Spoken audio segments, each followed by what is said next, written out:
As we reported, the transient occupancy tax collected in Palm Springs is much higher this year compared to last year. And that's helping the city with its massive budget shortfall. More than half of that extra money came from short-term vacation rentals.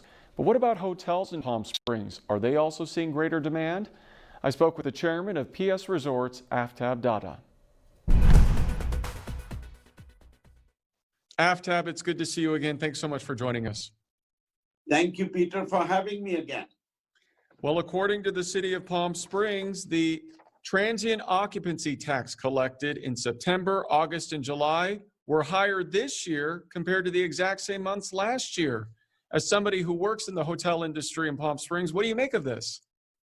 Well, definitely, Peter, our city is blessed and we are very fortunate that our first quarter of 2020, with no conventions, no groups, no weddings, no special events, our collections is up by 10%, and primarily the biggest contribution and the biggest increase that we've seen is in the vacation rental industry, which in the first quarter, the total revenue collections are up by 123%.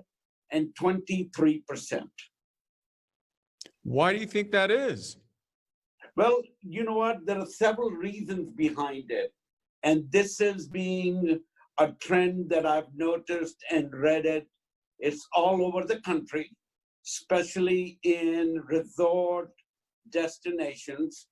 People feel more comfortable, more confident in avoiding going through hotel lobbies, hallways, and on, and having their own independent home.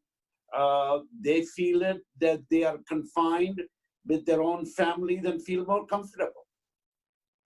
Now, you work with hotels specifically. Is it a little of a double-edged sword for you? Because while there are more visitors to Palm Springs, not necessarily to the hotels.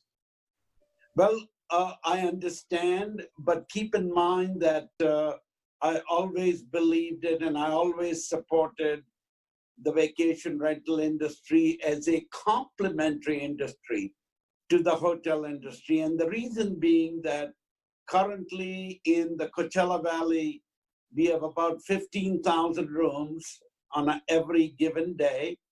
And our trend that weekend and special events, the demand is so huge that vacation rental industry comes in and plays a huge role in supporting and absorbing all of that additional inventory, because there are almost 10,000 plus vacation rental homes in the Coachella Valley. When I last spoke with you, Aftab, you were very concerned about the hotel industry in the Valley. How are you feeling now? Are things looking better for hotels? Well, we are still very, very concerned because, primarily, and I was just on a call with the Riverside County Health Department, that 60% of our business for hotels, especially the large hotels, is all convention groups and special events. So unless and until we get a full green light from the state that we can conduct those events, we will continue to suffer.